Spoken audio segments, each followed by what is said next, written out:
حبیب صاحب مئی میں وہ کہہ رہے ہیں کہ انشاءاللہ انتخابات ہو جائیں گے، 2 مرحلوں کا کہا ہوا ہے۔ حکومت پنجاب کا یہ میدان جیتنا تحریک انصاف کے لیے کتنا اہم ہے؟ دیکھیے، میں اس سسٹم کے لیے اس سسٹم کو کسی کی سیاسی فتح اور شکست کے نتیجے اس کے طور پہ نہیں دیکھتا۔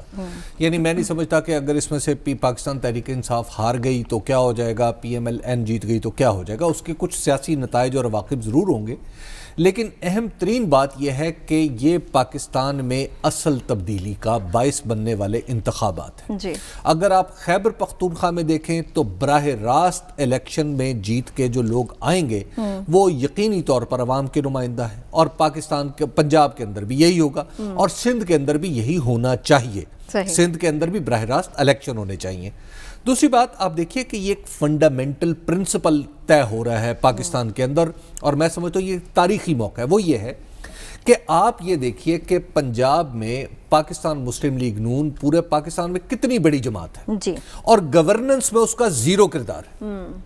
اسی طرح خیبر پختونخوا میں آپ دیکھیے مولانا فضل الرحمان کی پارٹی کتنی بڑی پارٹی ہے، لیکن گورننس میں اس کا زیرو کردار ہے۔ جی، کراچی میں ایم کیو ایم اور پی ٹی آئی کتنی بڑی بڑی پارٹیاں ہیں، گورننس میں اس کا زیرو کردار ہے۔ اس لیے دنیا میں جہاں پر الیکشن ہوتے ہیں وہاں پہ ہر پارٹی کو اپنے اپنے ووٹ اپنے اپنے ایریا کے مطابق گورننس میں پراپر رول ملتا ہے۔ اس طرح پھر پارٹیاں آزاد نہیں رہتی کہ وہ ڈی سٹیبلائز کرتی پھریں، وہ پھر پارٹیاں گورننس میں اپنا کردار ادا کرتی ہیں، تبھی ایک ہیلدی صحت مند مقابلہ بنتا ہے پارٹیوں کے درمیان۔ تو میرا خیال یہ ہے کہ یہ عمران خان کی پارٹی جیتے یا ہارے، یہ عمران خان کی فتح ہے، پاکستان کی فتح ہے کہ پاکستان کے اندر ایک ایسا بلدیاتی نظام ہو جس میں براہ راست لوگ منتخب ہو کے میئر بن رہے ہیں۔ الیکشن کرا لیے جائیں گے، جو بات حبیب صاحب بھی کر رہے ہیں کہ حکومت ایسا بلدیاتی نظام لا پائے گی جس میں جو بات حبیب صاحب بھی کر رہے ہیں کہ مطلب بلدیاتی ایکٹ کی روح سے وہ بالکل ویسی ہوں جیسا کہ ہونا چاہیے۔ دیکھیے، سندھ کے جو کے پی کے کا ہم نے اب تک کا قانون دیکھا ہے، اور کے پی کے قانون کے اندر تو جو آرٹیکل 140A کی اسپرٹ ہے اس کو مد نظر رکھتے ہوئے لگتا ہے کہ قانون بنایا گیا۔ بائی دی وے، جو پاکستان کے اندر 2-3 دفعہ 4 دفعہ بلدیاتی قانون انٹروڈیوس کروایا گیا، 70 کی دہائی میں کرایا گیا، 80 کی دہائی میں تھوڑا سا کروایا گیا، 90 کی دہائی میں کروایا گیا، لیکن جو جنرل پرویز مشرف صاحب کے وقت کے اندر جو قانون 2001 میں بلدیات کا قانون، جس کو بعد میں پھر امینڈمنٹس کے تھرو ڈوینڈل کر دیا، جو اوریجنل قانون تھا اس کا وہ کلوز ترین تھا اس بات سے کہ اختیارات، ایڈمنسٹریٹو اختیارات نیچے لوکل گورنمنٹ کی حد تک دیے جائیں، اور پارلیمان کا کام، خواہ صوبائی اسمبلی ہو یا نیشنل اسمبلی ہو، پارلیمان کا کام صرف قانون سازی کا رہ جائے، اور بیشتر یہ ایڈمنسٹریٹو کام کے حلقے میں سڑکیں کون بنائے گا، تاریں کون بچھائے گا، گیس لائن کیسے آئے گی، بجلی کیسے آئے گی، پانی کیسے آئے گا، یہ چیزیں لوکل گورنمنٹ کے پاس جائیں۔ یہ اگر ابھی تک لگتا ہے کہ کے پی کے اور جو پنجاب کے اندر مشاورت چل رہی ہے ان میں تو لگتا ہے کہ یہی اسی طرح کا نظام سامنے آئے گا۔ سندھ میں ہمارے قانون میں ابھی بھی کچھ سکم ہے۔ میں ایک جملہ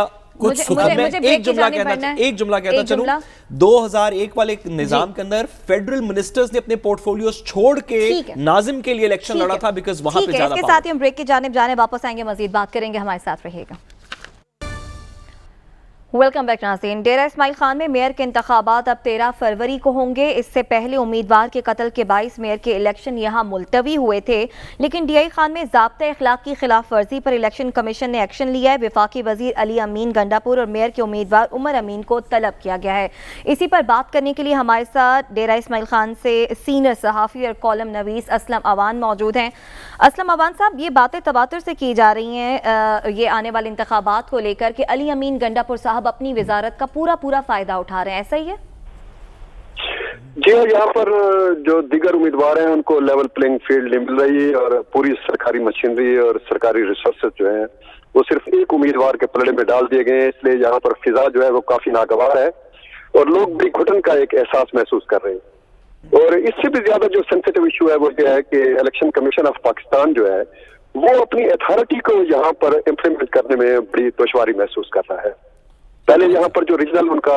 مانیٹرنگ آفیسر تھا اس نے کوئی نوٹس وغیرہ دیے، پھر کچھ جرمانہ بھی کیا، لیکن اس سے کوئی فرق نہیں پڑا۔ لیکن پھر اس کا صوبائی الیکشن کمشنر جی یہ بتائیے گا کہ کوئی باقاعدہ طور پر کیا ایسے پروجیکٹس بھی اناؤنس کیے جا رہے ہیں جلسوں میں؟ جی ہاں، یہاں پر جو ہے وہ 21 اور 22 جو ہے نا دسمبر کو، یعنی جب الیکشن ملتوی ہوا ہے 19-18 کو، تو اس کے فوراً بعد کو 2-3 دن بعد جو ہے یہاں پر 1.88 کروڑ روپے کی اسکیمیں جو ہے منظور کی گئی ہیں، اور اس پر جو ہے یہاں پر جو جے یو آئی کے سینیٹر کامران مرتضیٰ ہیں، انہوں نے الیکشن کمیشن آف پاکستان میں ایک باقاعدہ درخواست بھی دی ہے، اور اس نے ان کو بتایا ہے کہ یہ اتنی جو ریلیز ہے یہ فائنانس ڈپارٹمنٹ نے کی ہے ان کو ڈیر اسماعیل خان کے لیے، اور اب وغیرہ بھی یہ بھی بتائیے کہ پروجیکٹس کے علاوہ کچھ بے ضابطگیاں جو ابھی آپ نے جس طرح کہا کہ الیکشن کے اندر اسٹیٹ کی مشینری انوالو ہو رہی ہے، اس کے کچھ پروفز الیکشن کمیشن کے سامنے رکھے گئے ہیں؟ کیا کاروائی وہاں پہ الیکشن کمیشن کے سامنے جو کچھ تو جرمانے ہوئے، کوئی سیریس کاروائی بھی ہے، کوئی ڈسکوالیفیکیشن کی طرف بھی آپ کے خیال میں بات جا سکتی ہے؟ ہاں جا سکتے ہیں، اس کی وجہ یہ ہے کہ یہ جتنے بھی ان کی کارروائیاں، یعنی آج بھی آپ تقریباً کوئی 7-8 جلسے وفاقی وزیر علی امین صاحب نے کیے ہیں، اور ان کی تمام جتنی بھی وہ چیزیں ہیں ان کی کوریج سوشل میڈیا پر ہوتی ہے، اور یہ ساری چیزیں آن دی ریکارڈ ہوتی ہیں، تو اس لیے الیکشن کمیشن آف پاکستان نے 1 فروری کو ان دونوں بھائیوں کو طلب کیا ہے، یعنی جو امیدوار ہے عمر امین، اس کو شوکاز نوٹس دیا گیا ہے، اس میں اس کو یہ کہا گیا ہے کہ آپ کچھ کر رہے ہیں اس پہ آپ ڈسکوالیفائی بھی ہو سکتے ہیں، اور اس کے علاوہ علی امین کو بھی انہوں نے بلایا ہے کہ آپ کو بار بار کے انتباہ، جرمانوں اور نوٹسز کے باوجود بھی آپ اس کی پرواہ نہیں کر رہے کہ آپ انتخابی ضابطہ اخلاق جو ہے اس کی پابندی کریں، اور اس سے بھی بڑھ کر یہ ہے کہ یہاں پر جتنی بھی انتظامی مشینری ہے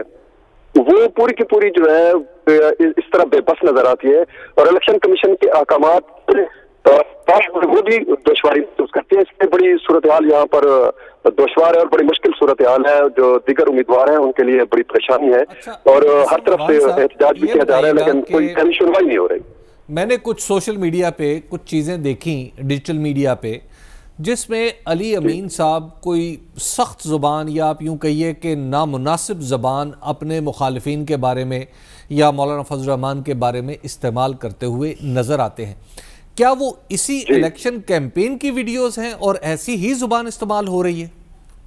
جی ہاں بالکل، وہ اس کا طرز عمل ہمیشہ یہی رہا ہے، اور خاص طور پر مولانا فضل الرحمان کے حوالے سے تو آپ دیکھ لیں کہ پی ٹی آئی کا اوورآل جو رویہ تھا وہ اسی طرح کا ہے، اور اس وقت جو ہے وہ چونکہ بہت زیادہ اس پر پریشر ڈیولپ ہے الیکشن کمیشن کی طرف سے بھی، اور رائمہ جو ہے اس کو بھی اور میڈیا بھی اس کو کرٹیسائز کر رہا ہے، تو اس لیے وہ اس کا جو ریئیکشن ہے وہ بدستور بڑھتا جا رہا ہے، تو اس سے مولانا فضل الرحمان کے حوالے سے اور مریم نواز کے حوالے سے اور کچھ اور معزز لوگوں کے حوالے سے اس نے بالکل ناگوار باتیں کی ہیں جن کو یہاں دہرایا بھی نہیں جا سکتا۔ یہ بھی بتائیے وان صاحب کہ اس سب کے بعد ہم نے دیکھا کہ جب پہلے الیکشنز ہوئے تھے کے پی میں بلدیات کے، تو پی ٹی آئی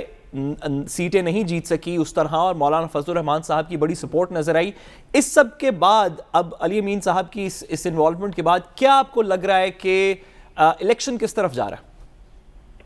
الیکشن تو میرا اپنا یہ خیال ہے کہ جے یو آئی جیت جائے گی، کیونکہ یہ جس قسم کے اگریسو مہم چلا رہے ہیں، اور جس طرح یہ سرکاری ریسورسز کو استعمال کر رہے ہیں، اور جس طرح یہ قانون کو وائلیٹ کر رہے ہیں، تو اس بات سے آپ خود ہی اندازہ لگا لیں کہ ان کو اس بات کا خطرہ ہے کہ کہیں یہ آخری مورچہ جو ہے اس کو بھی وہ نہ ہار جائیں، اور اگر یہ مورچہ ہار گیا، کیونکہ جو ریجن اس وقت علی امین کے حوالے تھا اس میں بنو لکی ٹان خیرزمان، اس میں ڈیر اسماعیل خان میں تمام نشستیں جو ہے پی ٹی آئی ہار گئی ہے، یہ آخری نشست ہے، اگر یہ نشست میں وہ ہار گئے تو وہ ان کے لیے۔ جی بہت شکریہ، ڈیرہ اسماعیل خان سے سینئر صحافی اسلم اوان ہمارے ساتھ موجود تھے۔